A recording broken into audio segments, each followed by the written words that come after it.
Welcome to Business Legal Lifecycle TV, the live TV show all about the legal aspects of your business to help educate you on complex legal terms in an easy to understand manner, to help understand why you need to do certain things in your business from a legal point of view, and to help you develop a plan for the future. Our mission at Business Legal Lifecycle is to help empower all small to medium-sized businesses around the world to get access to legal advice so that they can help build their communities and make the world a better place. Did you know that any business owner is on average 7 months away from losing everything? That is the average time it takes from a successful business to fold when an aspect of their business is not set up correctly. Have you ever wanted to get legal advice but didn't understand what was going on? Do you feel like there is a divide between lawyers and their clients? Then this TV show is for you. It is all about empowering you and your business with the knowledge and tools to ensure that this doesn't happen to you. Business Legal Lifecycle TV delivers a twice-weekly show focusing on the legal aspects of your business. At lunchtime on Mondays, we present Fast Fix Monday, a quick 5 to 10 minute show that will give you some actionable steps to consider for the week for your business. And at lunchtime on Wednesdays, we present our in-depth show of between 30 minutes and an hour, where we go through complicated legal aspects of your business in a simple to understand, plain English manner. And whether that is through educational pieces or interviews with experts in their fields. Afternoon everyone, and welcome to Business Legal Lifecycle TV. Today is Friday, and it's the first Friday of the month, so we're doing our legal update show. And today's special one is interview with some special guests, which I'll introduce in a moment. But first of all, I'm going to introduce Jeremy. Welcome to the show, Jeremy. Hi everyone, hope you're having a great afternoon. Excellent. So as I said, today is an interview show. We have Kim and Brett. So that's Kim Reynolds and Brett Griffiths. Kim is Director of Taxation Advisory at Vincent's, and Brett Griffiths is also a Director in the Superannuation Advisory, again at Vincent's Accountants. Now, Kim joined Vincent's in 2009 and has over 20 years experience providing special advice in the tax area. Brett also joined Vincent's in 2009, and he specialises in all aspects of superannuation and compliance. Now, we had Brett and Kim come on the show. If you're based in Australia, you would have known that recently the federal government put forward their budget for the upcoming financial year. And now Vincent's have produced a federal budget report, which will also link into the show notes after today's show. So we asked them to come onto the show to discuss some of the changes and what they all mean. So Jeremy, do you want to say a bit more about the interview you had with Kim and Brett? Yeah. This is it's surprisingly a really interesting interview because when I say surprisingly, when you're talking about the budget, it could be seen as a bit dry. But I think it's really interesting to see where it's going, what the actual changes mean, and where everything's going. So look, we delve into a bit more about the budget. We delve into a bit of about the international comparisons, and we also delve into a bit of what's there in the past and what might change in the future. This was recorded in the first week of June 2018, which is about a month after the budget was delivered. There's still some changes which we don't know whether or not they're going to be finalised or actually go through, but you'll see what we comment on there. We'll obviously use our monthly legal updater to update any viewers or listeners to any changes as they come up. But please enjoy my interview with Kim and Brett. Welcome, Brett and Kim, to Business Legal Lifecycle TV and our podcast. Thank you. Good to be here. No worries. And as I said earlier, feel free to chirp in and answer whichever question you feel free to. So we'll go through the different areas. But let's start with a big picture. Before we get into specifics, I wanted to start by asking your opinion on the budget and what it's trying to achieve. Well, look, really, it's clear that this is an election budget. Yep. It's a budget that they've drafted to essentially be fairly neutral, maybe a little favour the individual taxpayers, being the voters, but really just trying to get re-elected. That's all this is about. There's no real clear other alternative than that with this budget. Yep. Okay. And what about, do you think it achieves those goals? Well, that's a little bit of a wait and see, I guess. You know, we've got some by-elections coming up in July. Mm-hmm. We've also got another federal election coming up, you know, in the not too distant future. Yep. Date to be determined. But yeah, so the proof will be in the pudding there. It seems that there's a bit of toing and froing in relation to the budget announcements to date. Right. And also with some of the issues that were raised before the budget, so the corporate tax cuts, for example. So there's a lot of things, a lot of moving parts that are going to contribute to whether it's a successful budget, for want of a better term. And also with the global environment at the moment, you know, countries are fighting for investment dollars all over the place. Yes. And there's tax changes going on, you know, everywhere. The US particularly, where it's going to make a huge difference to different countries. So it's there's a lot of things that we need to keep our eye on to make sure that it works basically for the economy going forward, because I guess the premise for Scott Morrison on the night was that it was to, you know, strengthening the economy even further than what it had strengthened. So whether it does that is going to be dependent upon a lot of things, not just what he announced in the budget. Yeah, absolutely. And as you say, the proof will be in the pudding as you know, if it's an election budget designed to get re-elected, the proof will be in the pudding whether they get re-elected, whether it achieves the goals. Yeah, exactly right. Yeah. And look, if you like following the opinion poll bouncing balls, then they are winning that marginally, it looks like, with the by-election seats. But you know, time will only tell. Yeah, absolutely, absolutely. So the centerpiece of the budget surrounds the personal tax cuts. Can you explain what these are and what they look like? Yeah, so essentially the personal tax cuts, which, as you said, are really the centrepiece, because it's the voters that are going to be affected. Effectively, they start to impact on us from the 1st of July this year, and it's essentially a three-step process. So the idea is to introduce what they're calling another version of a low-income tax offset, which will provide a tax break to low to medium income earners. I guess the trick with that is that although it starts on the 1st of July, it comes in the form of an offset that gets applied when you lodge your tax return. So it's not something that people will feel in their back pockets week to week, but it'll happen when they actually lodge their returns at the end of the 2019 year. Yep. So October-ish next year, September, October next year, we'll start to see the impact of that for those taxpayers.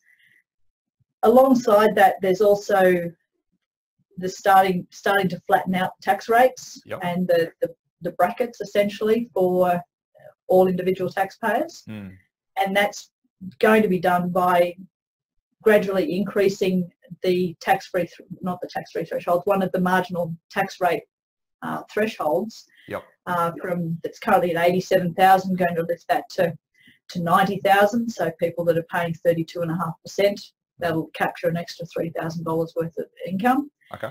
And then in a 3 years' time, it'll then increase even further. So the 90,000 top bracket will then increase to, I think it's 120,000. And the last tranche is really just getting rid of the 37% tax rate, I think it is. The 37% tax rate bracket will be removed. And the threshold will be increased even further so that the top marginal rate will be 200,000, which will be 45% tax rate, but the rate below that will be 32.5. So it sort of flattens it out.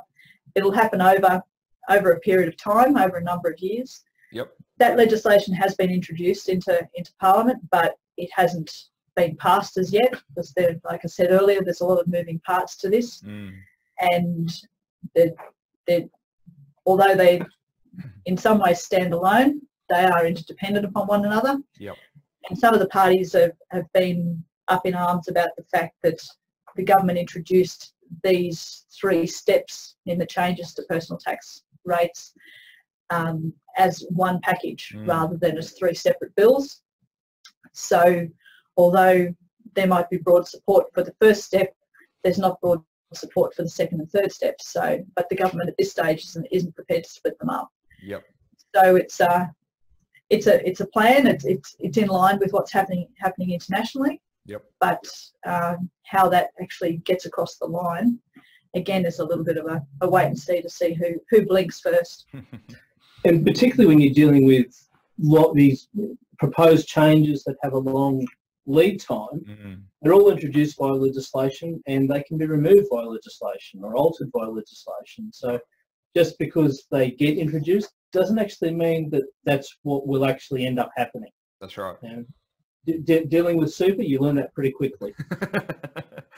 Yeah, very good point. And it'll be interesting to see, and for anyone who might be listening to this in the future, we are recording this at the beginning of June 2018, just to, because things do change in this area, so just so people are aware of that.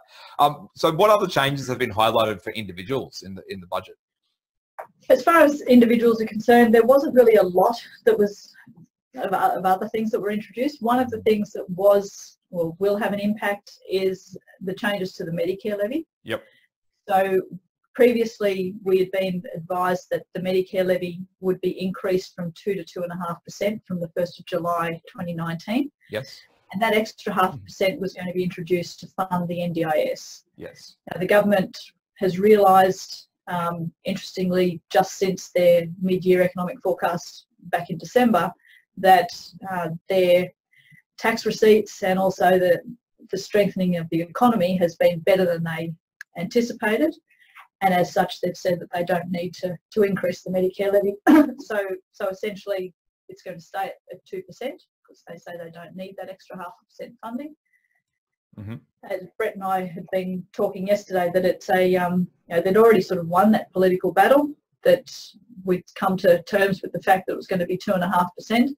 And now they've given us essentially another election sweetener to say, well, we were going to do this to you, but now we'll take it away. So, and that's a benefit to us all. How that affects the NDIS in the long term, we'll see. But that was probably the major change.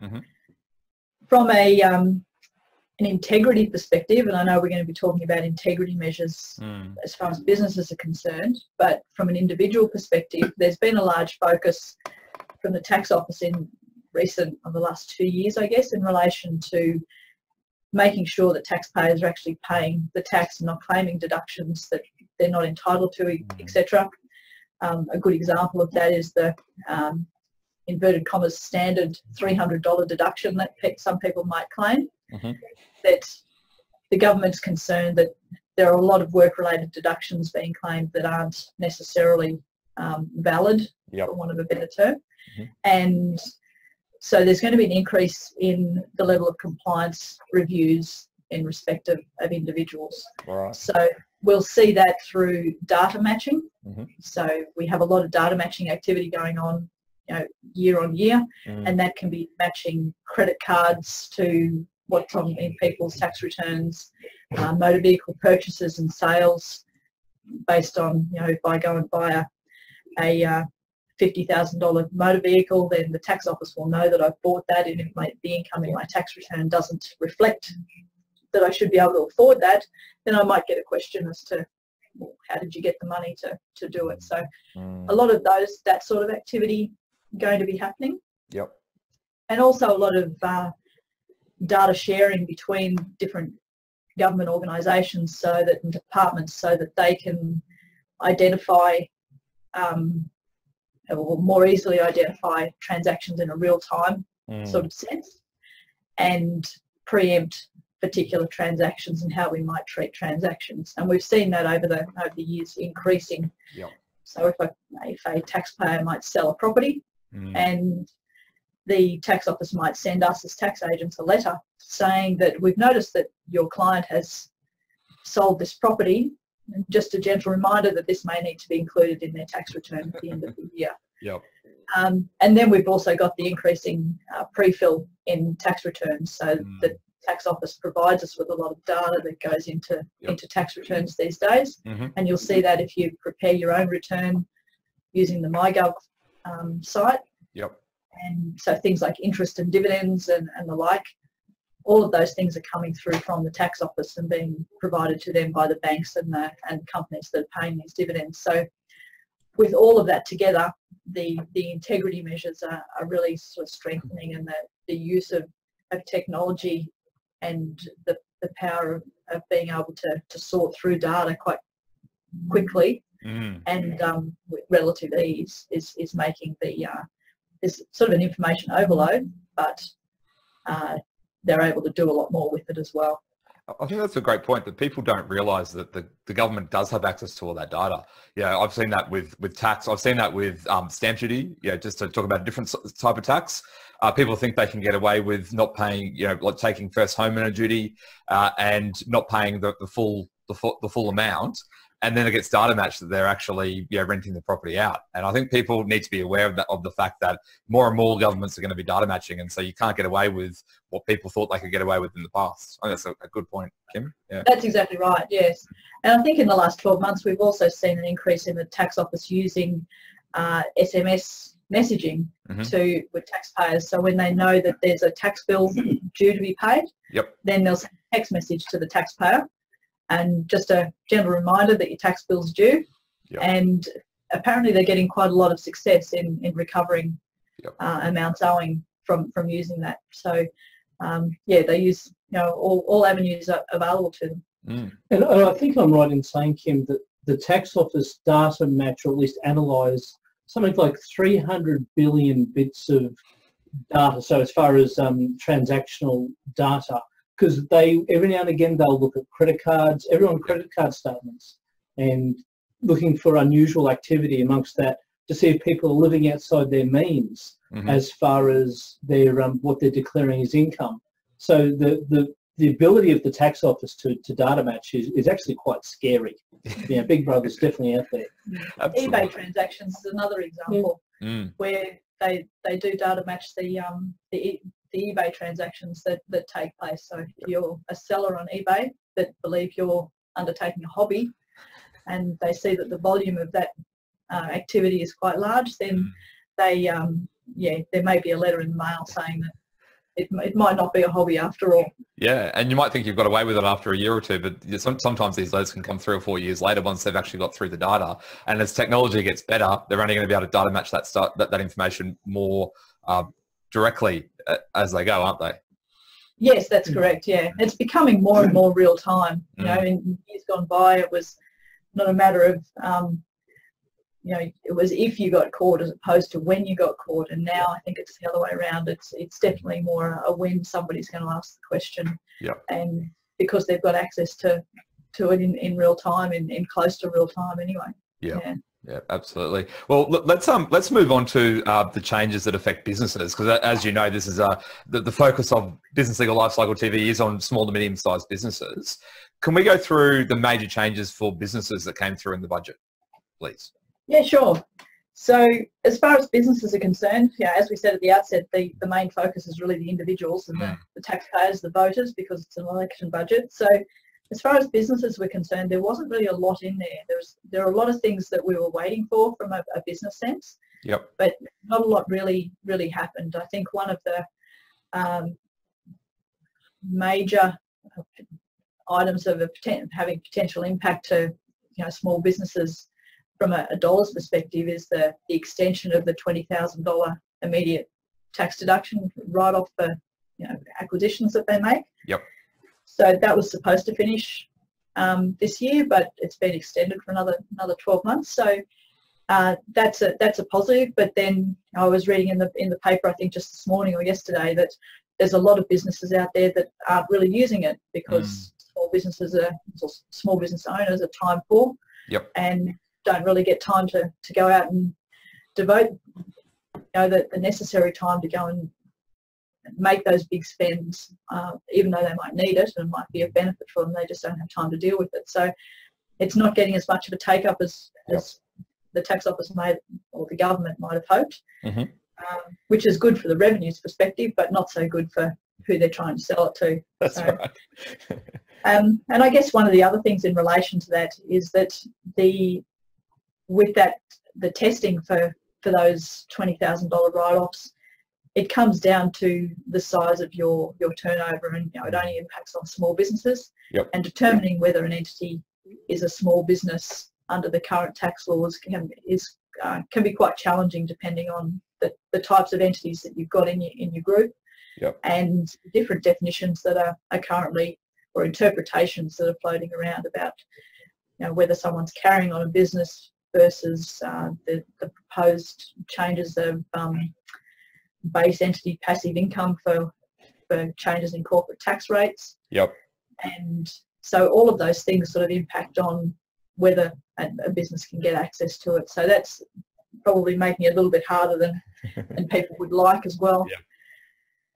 The other item that was announced was in relation to Division 7A, so that relates to private company loans, payments and forgivenesses of debts. Yep. And Division 7A has been with us for quite a number of years now, and initially it felt like it was relatively simple. Although we didn't like it, it was a relatively simple division to actually apply. Yep. It has got more complicated over the years, and as such is in need of a serious rewrite. Right. And that's been on the cards for a few years now, probably about 4 or 5 years now. And it was supposed to provide us with new legislation starting from the 1st of July 19, or sorry, 1st of July 18 it was. Right. That's now been postponed for another 12 months. Again, because I think it's a little bit... it's just too hard. It's a bit too hard, yeah. There's a lot of parts to it that mean that we've got a bit of a few too many grandfathering type scenarios that might need to take place that are putting it in the too hard basket. So there's that. And entwined in that is the ATO's interpretation, or change in interpretation, of how Division 7A applies to unpaid present entitlements with trusts. Yep. It's been causing quite a lot of headaches since that interpretation changed. And as such, that the government is going to introduce some changes to clarify how those rules are supposed to work. Right. We haven't seen what that actually means yet. They've just told us they're going to clarify it. So that's a little bit of a watch this space on that one. Yep. I think the other area that, and this is a good indication of what was not in the budget for business, but we'll talk about a lot of things, but we haven't actually got anything concrete at the moment. But the way that digital assets are going to be taxed in a business sense. So the world's getting a lot smaller, so digital transactions are happening a lot more. So the governments all over the world really aren't sure of how to really tackle that and how to deal with it. There is a discussion paper that's supposed to be released shortly to outline how the government sees that it could work. There's usually a long lead time between those discussion papers and when a new legislation is introduced, but it's a step in the right direction. We do need something, but it's a matter of again, the devil in the detail, and how wide that really spreads, because as you know in your own business, that dealing with people in a digital space, it's becoming more and more common on various levels. Whether you're dealing with people in cryptocurrencies, it's not necessarily that, but it's just dealing with transactions in a digital form is becoming a lot more widespread. There weren't really any announcements on GST, so that's in itself, I guess, a good thing. But having said that, the government had previously announced that there were going to be changes to the how to deal with importing goods into Australia, and the low tax threshold that was going to be removed. So the $1,000 was going to be removed. So that's going to impact on transactions from overseas from the 1st of July. And we've already heard in the media recently with Amazon saying that we won't be able to use the Amazon US site because the system's too hard for them. So it'll have an impact. How big an impact, I'm not quite sure. But we'll see. And Amazon's a significant player in that market, so they may set the tone. There are other businesses that provide books or other goods that you might be able to import, and that are owned by Amazon that haven't made any announcements on whether they're going to do it the same way that Amazon are. So that will have a significant change for some businesses from the 1st of July as well. Absolutely. And there were no changes to the company tax changes that were previously announced, were there, in the budget? No, those company tax rates, those changes are still sitting there waiting to be approved if they can move any further through the Parliament. Yep. Well, now we've got a new coalition, a new Conservative bloc, they're calling themselves now. Yeah. Whether that makes any difference? Yeah, I'm not quite sure. There's a bit of horse trading going on to see how that's going to work. Yep. I think that the general consensus is that people don't have an issue with it.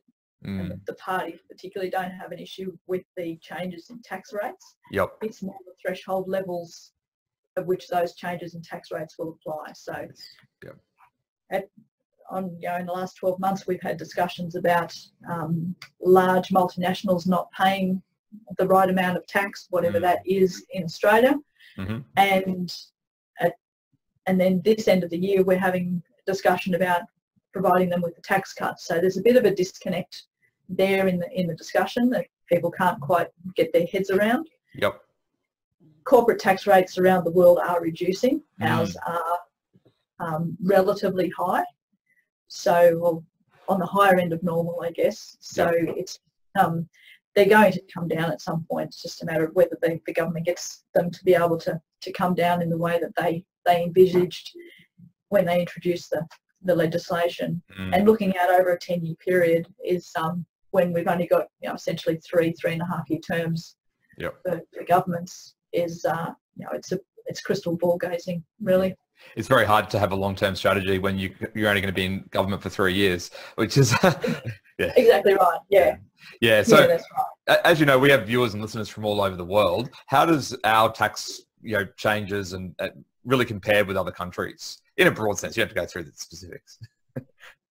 Well, I think that as I just alluded to, I think we're trying to compete against the rest of the world. Everyone's competing for investment dollars at the moment. Yep. And we're trying to get our rates to a level where people will still see that it's a country that you can invest in and not have half of your income taken away in tax. Yep. So in the Asia Pacific region, that can be a little bit challenging because we've got some quite low tax rates in Asia particularly. Yep.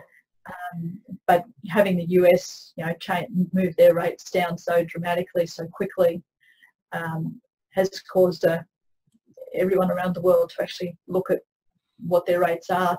Like I said, we're competing for investment dollars. Yep. So there'll need to be a change.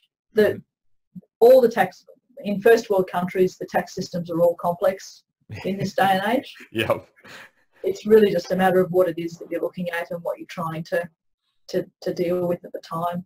Yep. And how they can all work together, because there's a lot more necessity countries working together to make sure that they're all negotiating to get something out of it, as opposed to one winner, one loser. It's the world's become a too small a place, I think, for that. Although, having said that, there's some countries do believe that they can run it on their own, as we've seen in the trade discussions in recent weeks.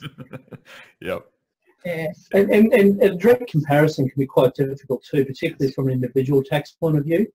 If you just take the headline tax rate that us as individuals pay in Australia, it's actually quite high when you compare it to the other OECD countries. Right. But when you bring in the other elements that they have in those countries, whether it be social security payments or compensation and things like that, Australia sort of ends up around the middle for the OECD countries. So that's probably not a bad place to be, given our low population density and large landmass. Yeah, fair enough. Well, in your report, which, and you've alluded to this earlier about black economy measures, the budget did introduce some new provisions around that for companies as well. So can you go through those and how they will apply?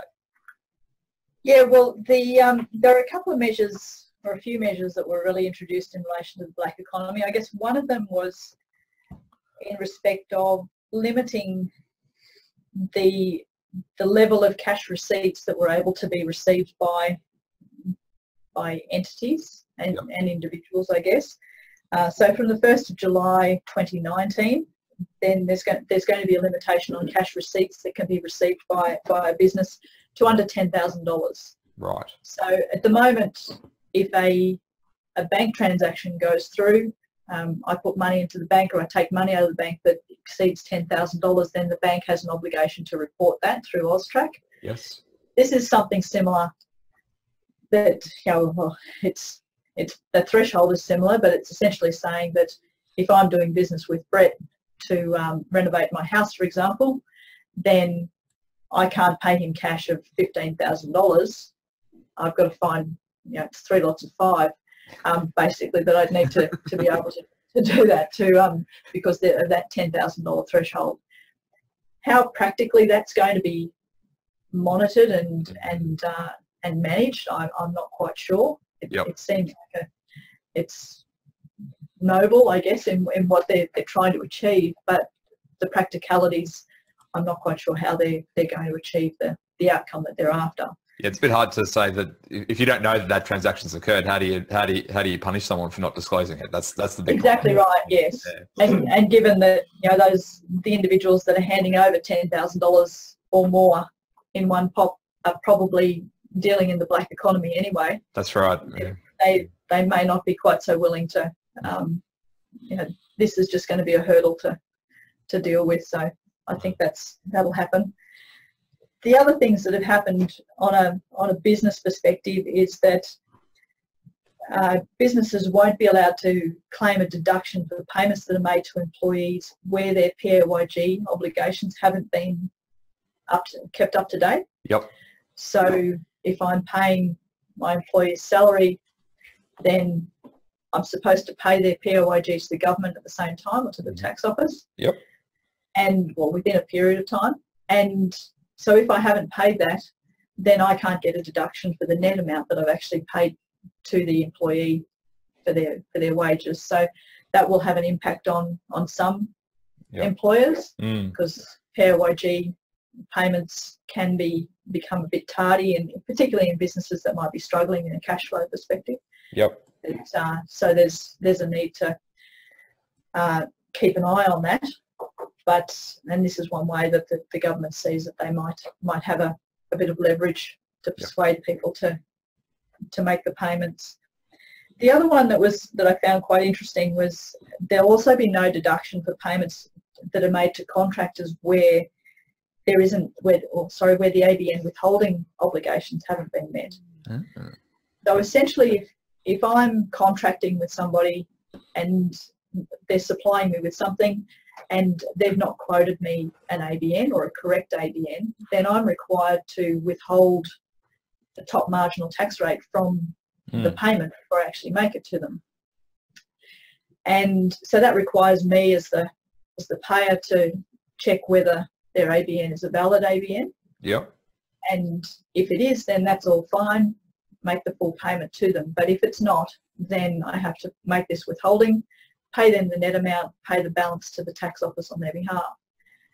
So there's going to be a lot more obligation. Well, the obligation is there, but there's going to be a lot more monitoring, I guess, of that obligation and making sure that people are checking ABNs before they make the payments, because otherwise, again, they won't get the deduction for the payment they've made to contractors. So it's bringing it into line with what they're proposing for employees as well. But it's an interesting one because checking ABNs is it's been there since day one when GST came in, and not all businesses religiously check the ABNs of their suppliers when they're making a payment to them on a an organised, methodical way. So that's I think that might have a bit of an impact, maybe not in dollar terms, but definitely administratively wise, it'll have an impact for businesses. Yeah. I actually find that PAYG one quite interesting, Kim, because they've obviously had a similar arrangement around super guarantee. for a number of years, where if you're late on paying the super guarantee to the super funds, then you can't claim the tax deduction for that. And they've actually just announced in the last week an amnesty where you can essentially catch up on all your super payments without penalty over the next 12 months. So it's almost like they've realised, and I think some of that has to do with the introduction of single touch payroll, that they're sort of putting some relief in there to make sure everyone's up to speed or up to everyone's current before the whole single touch payroll system launches, where that flow through of data will be very evident from 1 July 19. I think that's meant to happen. So that's right. Yeah, so that's interesting. How big a change that'll make as well to small business. Yeah. The other change, again, an integrity measure for businesses, is the taxable payments reporting system. So that was introduced a few years ago in relation to the construction industry. So it was to enable the tax office to get a report basically on a regular basis from the employer as to the payments that had been made to construction workers, because they were finding that some of those might have been cash or in-kind sort of payments. So that taxable payments reporting system, as happens with most of these things, they try it in one sector and then it gradually spreads its tentacles to others. And this year's budget announced that was going to be expanded to other areas like road freight, transporters, also security providers, and computer system design technicians and the like. So I think that last one will probably have quite a significant impact, because there'll be a lot of people in that sector. So that reporting will increase. We noticed in the construction industry that it did put an administrative burden on those businesses. It'll do the same for these new ones that are coming into play. And an integrity measure, not so much from a business perspective, but for those that have family trusts. There is an integrity measure that's being introduced for, there were some circumstances where you could structure, or some people thought that you could structure trust distributions in a way that they wouldn't actually ever be taxed. So it would essentially go around in a circle. And so although some might say that the legislation is pretty clear on how that should work, they are going to make it abundantly clear to everybody that that won't be permitted, and at some point they'll be taxed at the top marginal rate. So there was an exemption for family trusts, but that will be taken away. And the last one I just want to comment on was in relation to, it's sort of a mixture between businesses and individuals, was the impact on testamentary trusts. The testamentary trusts are trusts that are formed under a will. And there have been some, the trust essentially obtains assets from the will, and there have been occasions in the past where individuals have gone and put additional assets into that trust. And those trusts are taxed in a concessional manner, in that they're taxed like at marginal tax rates rather than at the full tax rate. And this integrity measure is really going to prevent us from putting additional assets into those testamentary trusts. They can have the assets that were put into it under the will, but not any additional assets. So that's something that, again, that I think that the legislation is probably relatively clear on, but not for some. So it needs to be clarified. Sometimes it's necessary. Yeah, that's right. They're the main things. And what about the changes to illegal phoenixing? The changes to illegal phoenixing are really just an extension of what's been going on for the last few years. There's been a real drive for the tax office and the government generally to try and shut that down, and with varying levels of effect, I guess. But there is going to be reform to the Corporations Act and also the Tax Acts to allow, to provide essentially new offences under both of those acts for for individuals that are engaged in illegal phoenixing. Yep. So essentially that is, for those that aren't aware, it's having a company or an entity and then shutting it down to avoid your creditors, but then opening the business in a new entity, and while there are no more creditors, and you go on your merry way. Yep. So there'll be some new offences introduced in relation to that. There'll be the Corporations Act is going to be changed to prevent directors from backdating their resignation of being a director. Yep. So they'll need to be done within a period of time. And some might say that should just be common sense, but that's going to be legislated. They're also going to legislate to prevent directors from resigning and leaving no directors in place in the company. So again, something that would seem logical. Mm-hmm. And the last item to really deal with the phoenixing side of things is an extension of the director penalty regime that was introduced initially for the PAYG system when companies are concerned. It's now being extended to GST as well. Yep. So that will allow the tax office to be able to go after the directors of companies, not only in relation to the PAYG owing for employees, but also the GST that's owing by the entities. So quite a significant change, I guess, when you see some of the GST dollars that can churn through a business and how that might be used. So they're probably the main issues as far as the illegal phoenixing activity is concerned. Great. So let's talk about the other topic of superannuation. What changes were made there? Well, thankfully, not many. So obviously, the industry itself is still coming to grips with the big changes that we had back in the 2016 budget. So in a self-managed super fund space, they're all being essentially dealt with right now because they have to be dealt with by 30 June typically. Yep. The changes came in from 1 July 17 around how our system works with regards to superannuation. So really what they did in the budget was just some very, very minor tinkering. Mm-hmm. So they allowed self-managed super funds that previously could only have 4 members. Now they can have 6. Right. Now, because of the way that the super legislation works and the fact that it's a trust, that's likely going to mean that, because we haven't seen any detail around the legislation, that's likely going to mean that those particular funds will have to have a corporate trustee as opposed to have individual trustees. The other change that sat in there was also a proposal or a thought bubble, as I like to call it, around having the audit of self-managed super funds done every 3 years. Yes.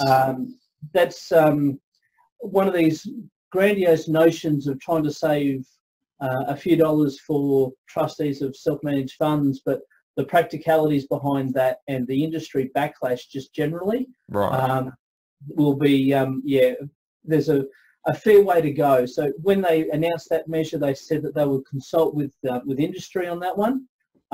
They're copying a fair bit of consultation back around that. Right. So it'll be interesting to sort of see where that ends up, and I'll be actually really surprised if we see that happen. Mm. And really the final one is in relation to unintended breaches of the contribution cap. So typically if you have a doctor who might do some locum work or something like that, they might have multiple employers. Those employers are obligated to pay super guarantee, so the 9.5%.